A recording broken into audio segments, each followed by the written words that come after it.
You're listening to the Woman of Value podcast. You are about to hear the story of a woman who is following her dreams and passions and creating positive change in the world. There was something missing, and that is kind of when I had that aha moment, which all these little pieces fit together, that I really wanted to create a space, a place for women to connect and create and collaborate together in a very comfortable environment, and have all the educational systems, the health and wellness systems, pretty much everything that I would like to have in my world as a businesswoman. So that's really what I did in creating HAYVN, was creating this place that a safe haven, a place called home. I'm really excited about my guest today. She is not only a colleague, but she's also a friend, and her name is Felicia Rubinstein. She is the founder of HAYVN, which is a co-working space in Darien, Connecticut. This is just her latest venture because she has had many careers, as many of my guests have. She started out as an engineer at GE and Apple, and this was before women in STEM was a movement, and she thrived at the Fortune 500 companies. She worked there for more than a decade, and when she wanted a flexible work schedule after her first son was born, she asked Apple to get it, and she got it. And that was one of the company's first ever job share programs. Eventually, she left to start her own business, where I met her. And so she did Maven Marketing, and then 341 Studios, which is a fabulous marketing and branding agency. And this really paved the way for the co-working space that she has today, which is an incredible space, and it's really successful, and you're going to love Felicia, I think, as much as I love her. So welcome to the show, Felicia. Thank you, Sandy. You're welcome. So I always start with, what does a woman of value mean to you? Right. So I was thinking about that question, and it's just so funny because I kind of wrapped it into a women of valor, which is what my grandmother was always known as, was a woman of valor. And I actually had a little dish that way. So just, someone who's just very strong. But then I kind of started thinking about the women of value piece of it too. And what does that mean to me? I truly believe that every woman has a special value, and it's just a matter of kind of nurturing it to have it pop out what it is. And I think that's throughout my life. Every woman I've met, I think I have a special intuitiveness to find out what their value is and to bring it out, and my whole thing is about connecting people together and trying to have them feel good about their value, which is kind of why I've started this co-working space. In terms of my husband kind of makes fun of me about this, because every person that I'm friends with, or everybody I meet, I think that they're so special and beautiful and have so much. And he's like, not everybody in the world is like that. Like, yes, they are, And so I think, to me, just every woman has value, and I just like to really try to bring it out in them. Well, I think that's lovely. And I love that you look for the good in people. I think people do have good. And at the same time, your husband is also right, because there are a lot of people out there who may have good, but it could be very hidden. And, and I think that so many people are really jaded and don't see the good in people anymore. And so I love that you can still see that, and you look for it, and you help bring it out in people as well. Thank you. Yeah. So you have accomplished amazing things in your life. You have had all these careers, as we spoke about, and we want our listeners to know that it wasn't always that way, that we all have struggles. And so take us through that aha moment when you realized that you needed to make a change and claim your value. I don't think it's a one moment type thing. And it's funny, I was at some event kind of giving my my life story of all the things that I've encountered. And they said, wow, what it sounds like is obstacles created your path. And that's truly the case. So, I think throughout my life, and I think this is why I was an engineer to begin with, like I would encounter a problem and try to find a solution to it.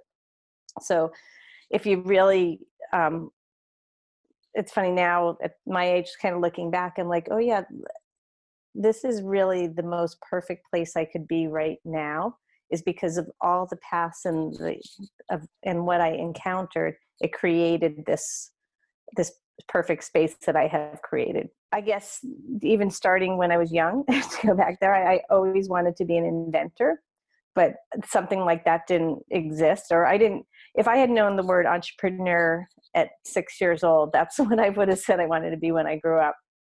But at that time, I was good at math and science, and it was a time in the '70s where they were encouraging girls to go into science and math and do something with it, or to become engineers, which is kind of like the trend now too.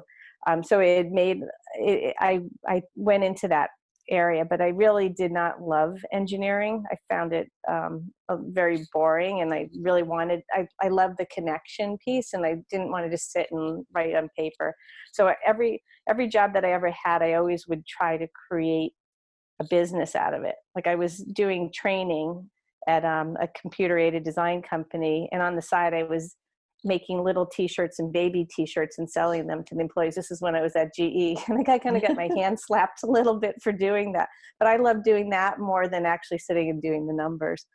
And then at Apple, I took a job there, and I absolutely loved it. And I was traveling around the country teaching engineers and architects, or just talking to them about why they should use a Mac. But and I never intended on leaving that company. It was such a great company to work for. But at 30 years old, I found, I was starting to have a family. They had transferred me to New York City, and I had to commute in and leave my son. And it was a problem because I couldn't find good daycare. And I had a hard time leaving him, and I didn't necessarily trust the babysitters I had. So that's when I asked for a job share at Apple, which you talked about earlier. But even with that, it wasn't a great situation to commute into the city and be an hour away. And between my husband and I, someone had to take a step down. So that's when I found myself being at home, and I never intended to stop working. So I tried to create a path for that. And kind of have that flexibility of working at home, keeping my mind active, as well as being there for my son.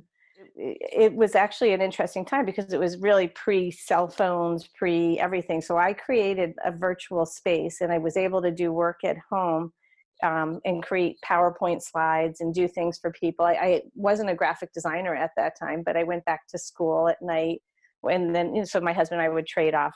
But it all worked out really well in terms of I wound up getting a business partner. We grew the business to 16 women, and we were all working in our houses and working, the flex hours, which now is very common, but at that point it really wasn't. That we started getting more and more clients, and then the clients seemed to need a space to meet us. Like I didn't want them to really come to my house. So we found an office that we kind of said was our office. I think you remember even coming to that office where we did the round tables. Mm-hmm. So it was just kind of, at that time, there wasn't anything called co-working. So we created this space and just made it and had to pretend that this was our office. And then I started seeing that all our clients were interested in the same thing. We had over 80 clients, and they were interested. It was just when social media was coming out. So I saw they wanted to know about Facebook. They wanted to know about LinkedIn. So that's when we started having these roundtables, because the real purpose of them was for the clients to meet each other and share their experience.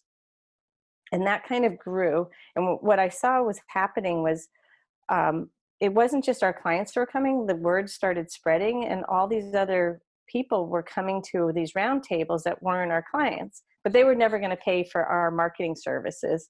But there was a magic that was happening when these people started meeting each other, and those connections that happened and business happened. And that's kind of when I started thinking about that at that point. And at the same time, my kids had started being much more independent. They were starting to go out into the work world themselves. So I had created this lovely business, and it wound up being an 80-hour-a-week business. It was crazy. It wasn't like, it started as a lifestyle business. It turned into a work style business with a little life, and having my own business was fun, but I never intended to leave corporate. So I wanted to jump back into that. And I saw that my kids had launched. My oldest son wound up getting a job at Apple after 25 years. So it was that kind of circle, which was interesting. But I wanted to go back into the corporate world too, because I loved it. But what I didn't realize was there was, and I think we've talked about this before, there was an ageism at this point. At that point, I was 50 something years old. And I always thought I would go back in, and people weren't hiring, even though I had this wealth of experience, but they were going to hire my kids before they would hire me. So again, another obstacle I encountered. I lucked out. I sold my company and went and worked for one of my clients in New York City. So because I knew them, they let me work there. And I worked for 3 years as a director of marketing. But I was working with 15, 16 men, and I was the only woman on the board. And I noticed I didn't feel so comfortable like I had with my whole group of women that I had worked with in my company, 3-for-1 Studios. So it was just, there was something missing. And that is kind of when I had that aha moment, which all these little pieces fit together, that I really wanted to create a space, a place for women to connect and create and collaborate together in a very comfortable environment, and have all the educational systems, the health and wellness systems, pretty much everything that I would like to have in my world as a businesswoman. So that's really what I did in creating HAYVN, was creating this place that a safe haven, the place called home. I didn't know the part about you working from home and the whole Apple story about how you started working from home when you had your son. And I can relate to that. I worked from home my whole life, pretty much since I started having children, and I was doing like 10 different jobs, but wanted to be present for my children. And 3-for-1, I think, was just such a wonderful, wonderful place. I made incredible connections, and I think for people who like me, who are introverted, who don't love networking, having these really intimate roundtable events where you were learning and eating delicious breakfast and meeting people was such a brilliant idea. And I started telling people about it because I wanted more people to come, and I knew people who were just starting businesses who made incredible connections too. And so, it's interesting that a lot of people who go into certain careers may be interested in the subject matter, but something's missing for them. And like you, connection was the most important thing, Mm-hmm. just really making those connections and being a people person, not quite as much as the number person and the, sitting at a desk person. And I find that a lot of people today start out in a career and then they keep getting promoted until they're in some kind of managerial position, and they don't even do the work that they were trained for. They don't have any training to be a manager. They're not necessarily good at being a manager, but that's kind of what companies do. And I'd love to hear your thoughts on that, because I think, you took a different path. You followed your own breadcrumbs, but a lot of people just kind of go with the flow of the company, and they get kind of pushed into a position that may not work for them. In terms of going with the flow, I guess I've always been a bit of looking at opportunities and trying to solve problems. So I don't really necessarily go with the flow. I just go with what feels good. I've been fortunate to be able to do that at some point, or just um, yeah. I mean, I don't know. It's probably just from the way that I was brought up too. In terms of family history and where we came from, that you never just accept, and you always try to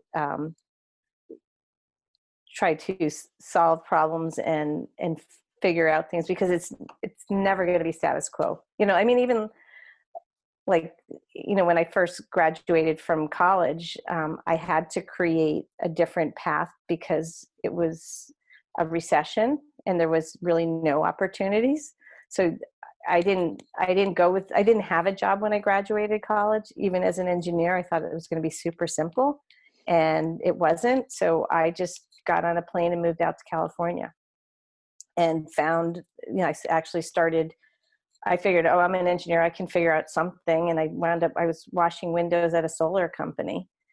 That was my first job. And then I was designing, I didn't say any of these things in my bio, but my very first real job was designing battle tanks.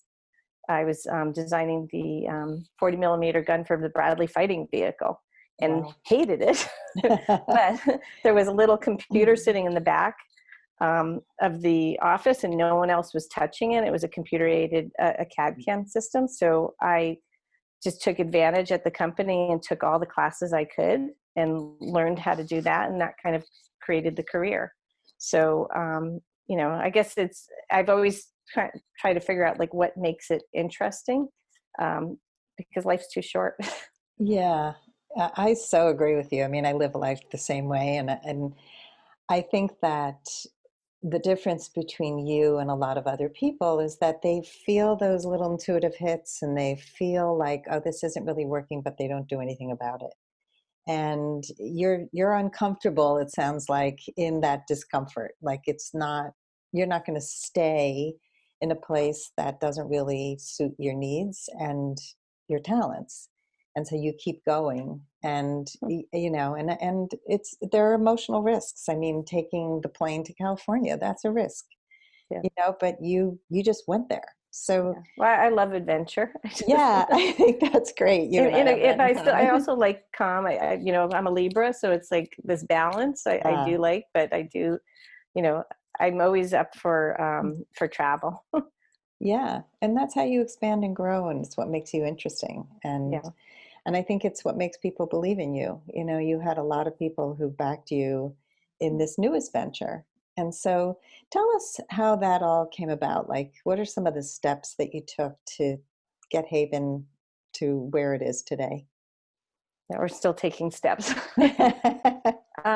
So I came up with the idea about 2.5 years ago, actually listening to a podcast. I don't know if I think I mentioned that to you, How I Mhm. Built This, my favorite. When my Yes, I son love turned it. me on to this, I'm like, I love this podcast. And I was listening to them talk about this idea of co-working. And I'm like, oh, that just is so perfect for me. But what are they doing to help women? And so this is the WeWork folks. And I decided my first thing was I just went to I was in New York City for that summer when I was came up with this idea. I'm like, oh, WeWork for women.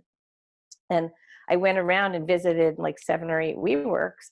And my intention was never to start another company. I mean, I had a company, I sold it, I worked for this thing. I thought, oh, let me just get another job somewhere doing exactly what I want, connecting people, and I just wanted to be a community manager at a WeWork. But again, I think with ageism, I don't know, or just like the way that people find jobs, I just couldn't get in anywhere. And I tried some of the other co-working spaces too, and didn't really get any answers on this. So I got a little frustrated, and I just said, you know what, I'm just going to create my own.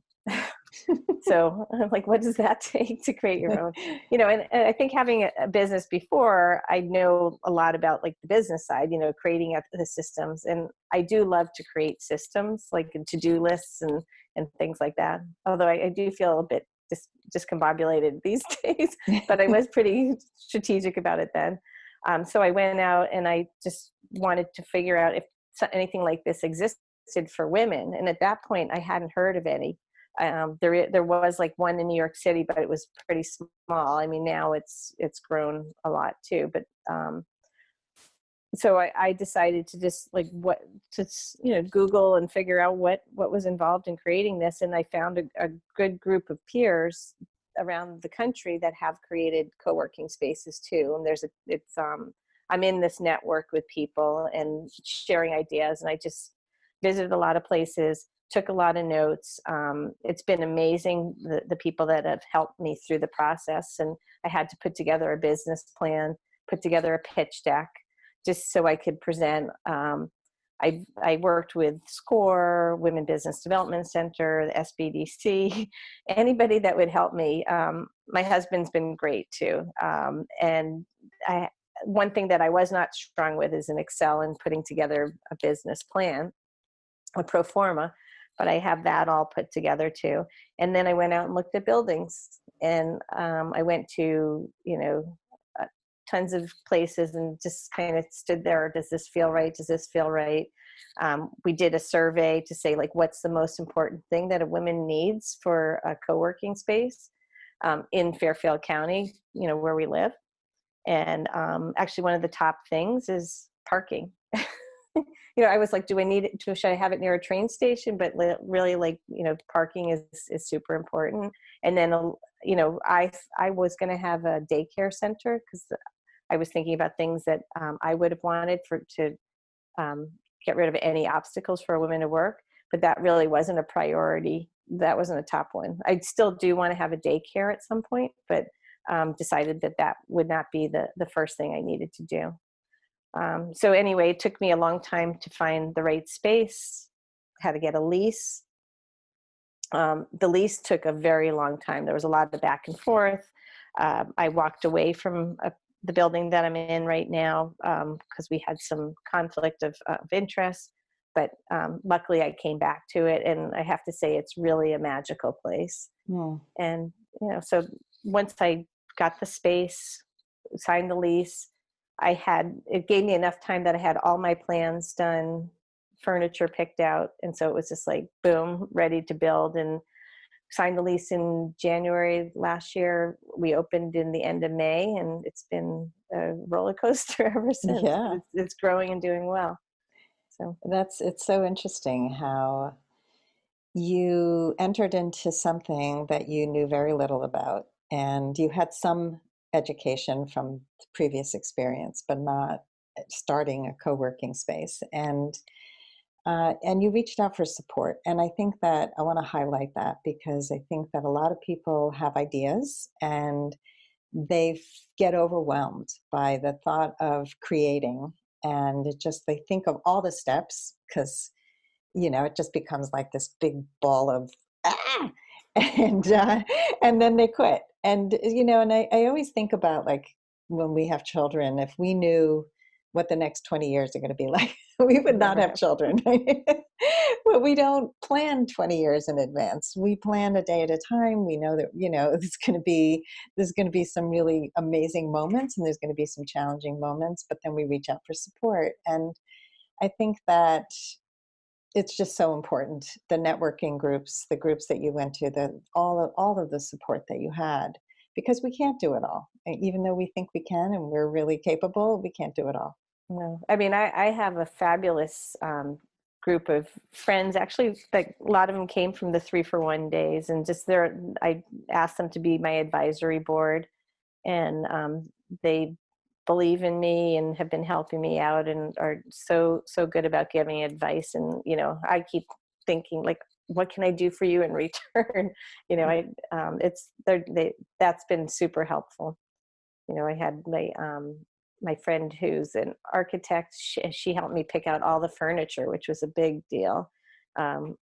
Kim Barron, who's a graphic designer, to help with all the marketing and design, and Michelle with the writing, and just it's been fabulous. Yeah, and the attention to detail is obvious. Like you can feel that this is a well thought out venture. I can feel it when I walk into the building, when I see anything that you produce, the consistency of the brand, it's all there. And Thank you. so you did a great job. Yeah. So let's talk about leadership. And you lead this venture, and you have all these women leaders who come in who have their own companies.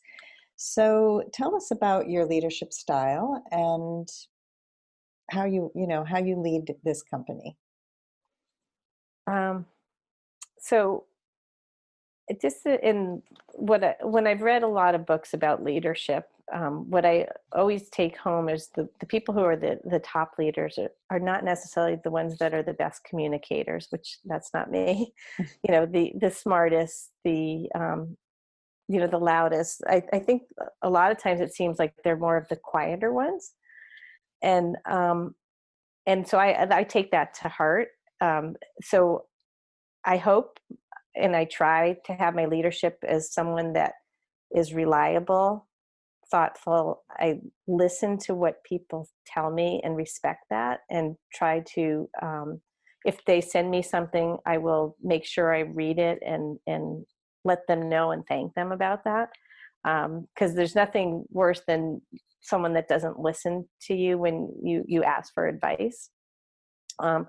And I'm more about like letting them and the people around me connect with each other, and really feel like that it's their ideas, that make this the way it is. So I'm very much about not taking credit for this. That's kind of my leadership. Mm. I take that. It's also because I'm a bit shy about things, or I just, I like other people to feel good about what they're doing. And so even though right now it's my company, I want to figure out how to make it that, that they all feel like it's their company. Mm. So this kind of the leadership style sounds to me like it's quiet leadership that empowers other people to lead. Mm-hmm. Or to shine and to shine, Yeah. because that's kind of what we spoke about at the beginning was you see the good in everybody, and so you don't look to have the spotlight, you look to help others shine. Yeah. So Yeah. that's why, like, you had to talk me off the ledge to do this podcast. I don't like to be the center of talking Yeah, and being. well, but it's such an interesting thing because I'm a quiet person also, and I didn't realize that you could be a quiet leader.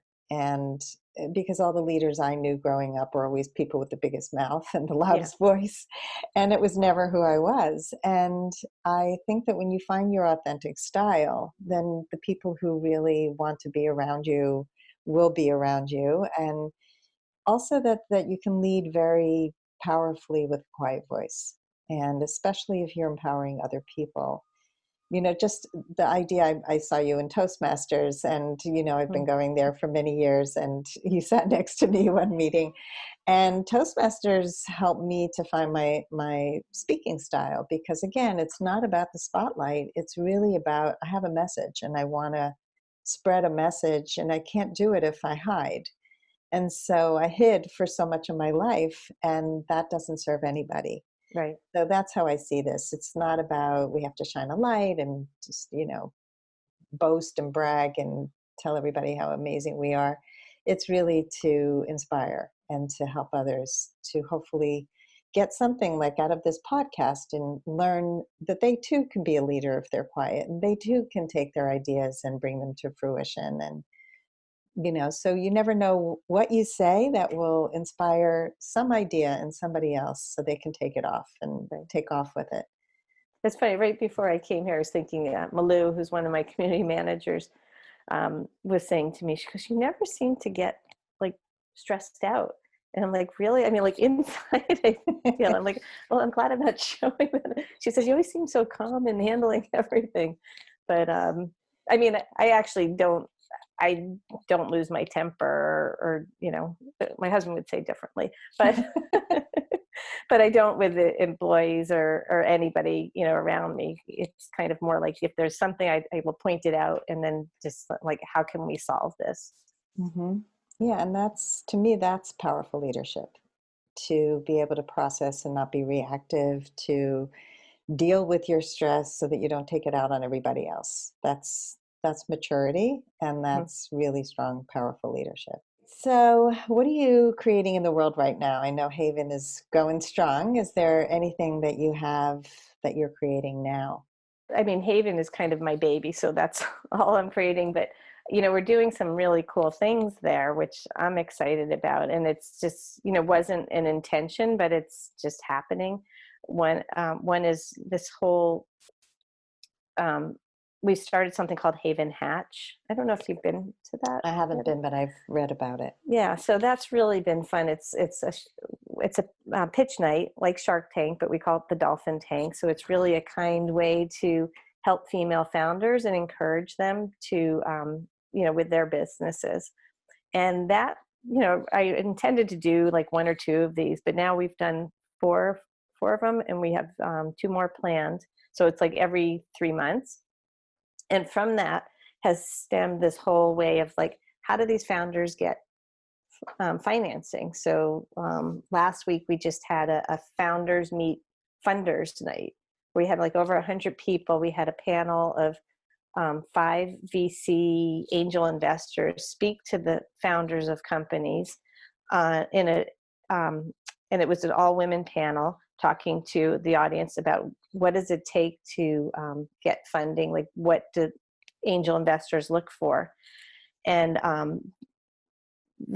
some people who have attended these in the city have said that this was so much better because it was an all women panel, that people were not afraid to ask questions, and even the most simple questions, and they were explaining everything.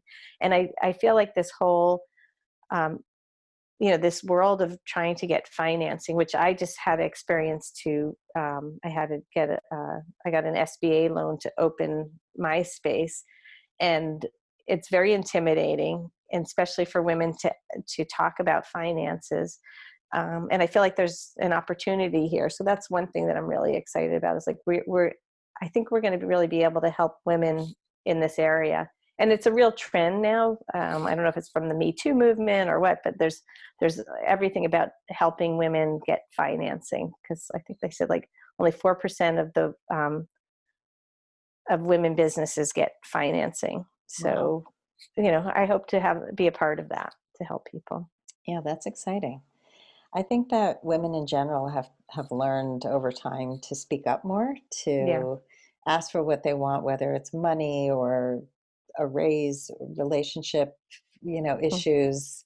I'm all about that. That's really what I stand for, because I think that we have been trained and raised to diminish our needs and to not think that they're important enough to take a stand for. And I Yeah. think, I love that you're doing that, and that you're helping women do what you did and get their businesses off the ground. It's wonderful. So, anything else in the future besides this wonderful venture? Well, I mean, I hope to open a few more of these if possible. That's kind of, I'm looking at that and seeing if there's opportunities to do that. Um, and are you talking about, I mean, in terms of personal life? Could be anything, anything. Yeah. What are your um, future plans, visions? no, I mean, I hope that this is just going to be, such a success, and I'll have a few more of these. I think that would be great. And, then I will be traveling the world, hopefully, to stay healthy, to be able to do that. Awesome. More adventures for Yeah. Felicia. Giving a whole new meaning to bye bye, Felicia. Hi, Felicia. That's right. Bye, Felicia. Funny, We I like never to say. knew what that was until I was in New York City at Grand Central Station getting a pizza, and this was like a few years ago. And someone was, um, the person was serving me, and then saying to someone else, "Bye, Felicia." I'm like, "Wait, how did you know it was my name?" They're like, "What?" They said, "Haven't you ever heard of this Spike Lee movie?" I think it was Spike Lee's movie or something. I don't even know where it came from, It's a but movie from the 90s. It's not a nice term, so you can no. cut this out of the podcast. No, I think it's a funny thing that people say when they're like, we're happy to see you go. Yeah, Get out. it's dissing you, so it's in a movie. Yeah, yeah, but we're not saying that to you. All right, so we are up to the lightning round. Are you ready? Oh, okay. All right, first question. I used to think I wasn't blank enough. I wasn't smart enough. And tell me more about that. I mean, I guess always I kind of feel like I'm not smart enough when you're in a room of all these people. So, but now I realize that no one is, so it's okay. Well, everybody feels that way, no Everybody matter has, how yeah. smart you are, because you are obviously smart and you were an engineer and did all these amazing things. What was the number one thing holding you back from becoming a woman of value? Yeah, I guess, you know, I had to get out of my head a bit and just realize, again, just look around and realize that everybody is in the same boat as you. Yeah. It probably just keeps coming back to that. You know, it's like Yes. I think that, you know, everybody's judging you, and then you just realize that, you know, they're in their own heads and it's their issue, not your issue. Yeah. We're judging ourselves. Yeah. We're holding ourselves back. Like if someone's not smiling that day, it's not about you. No, no, that took me decades to learn. Yeah. What is the best advice you can give a woman who wants to become more empowered? Okay. Well, there's probably a lot of advice, but I do give younger women. I was actually even telling my son's girlfriends this yesterday. It's like, don't ever stop working in some capacity. Mm, You know, I see it all the time with people. Like if they just stop and let, you know, um, no matter how difficult it is, even if it's like 5 hours a week or something, just something that is your own that you can continue with. so what's important about that? It's for independence. It's for respect in your relationship. I find when people have stopped working and you're raising the kids, like, and it's just the way our society is, that people don't value being home, taking care of the kids as much as, you know, if you're working. So might as well, and it's also good for your balance and your emotional balance and mental balance to have something that's important that's yours. Yeah. And then, you know, if something happens, because there's always things that happen in the career. And I mean, look at the market today, you know, someone might be out of a job, you know, so you have to be able to step in. Yeah. Good advice. What advice would you give to your younger self? Well, just as a joke, I would have said, you know, buy more Apple stock. When I was there, when I left Apple, the stock was at 17 because it was not a good time. And I wish I had kept options then. And finally, Felicia, how would you like to be remembered? Um, I mean, I kind of feel like I'm living towards how I'd like to be remembered. I want to be remembered as being kind, helpful, um, that I've created something amazing. Like I said, I always wanted to be an inventor, and I feel like I've invented something now with HAYVN. Um, a good mom, a good wife, a good family person. So, Beautiful. And I love that you just said it's something that I am living right now. And I think that it's true of every single person who I ask this question of. They're already the person that they want to be, which is why they're on the show, because oh, these are that's so people nice. who, yeah, I mean, I think a lot of people dream of something and don't do it. And you didn't just dream, you do. And I think that that's an inspiration for all of us. So thank you. Oh, thank you. That's so sweet. I've so enjoyed being on your show. Thank you so much. If you would like to step more fully into your value, grab a free copy of The Ultimate Guide to Becoming a Woman of Value on my website, thewomanofvalue.com. Just click the link at the top of the homepage. And if you haven't already done so, be sure to click the subscribe button in your listening app. And if there's something in this episode that inspired you, please share it with others, because the more we share these inspirational stories, the more women of value we will have in this world. I'll see you next time.